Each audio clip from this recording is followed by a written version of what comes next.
Le soleil est écrasant. Qu'importe, les populations n'ont pas le choix.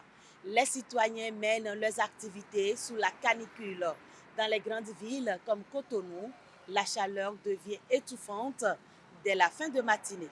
Vendeurs ambulants, conducteurs de taxi-moto et les travailleurs en plein air sont les plus exposés. Il fait excessivement chaud. Moi, par exemple, ma peau a été beaucoup abîmée dernièrement à cause de la chaleur surtout. Il ne pleut pas. Bon, on ne sait pas si, comme les gens ont tellement coupé les arbres en temps, c'est pourquoi la chaleur est ici, donc on ne sait pas. Donc, on fait avec. On ne comprend pas aussi, peut-être c'est le changement climatique. Tout est comme ça. On est déjà aujourd'hui 23 mars, mais la pluie n'a pas encore commencé. La chaleur est trop.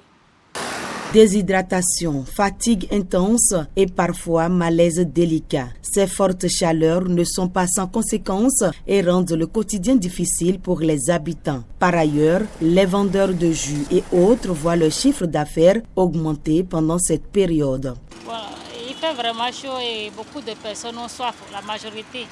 Donc ça fait qu'ils achètent beaucoup de l'eau et les jus et les boissons aussi. Pour les spécialistes, cette vague de chaleur est due essentiellement au fort taux d'humidité de l'air. Cette année, on a eu la situation un peu plus tôt, vers le début même du mois de février, où on a commencé par sentir donc des fortes chaleurs. Juste pourquoi? Parce que les vents secs d'harmattan qui devaient descendre beaucoup plus vers le sud cette année n'ont pas pu avoir cette possibilité de s'installer dans ces zones. Il y a quelques consignes qu'on donne, donc boire souvent d'eau, chercher à se mettre souvent à l'abri des rayonnements solaires et aussi de la chaleur.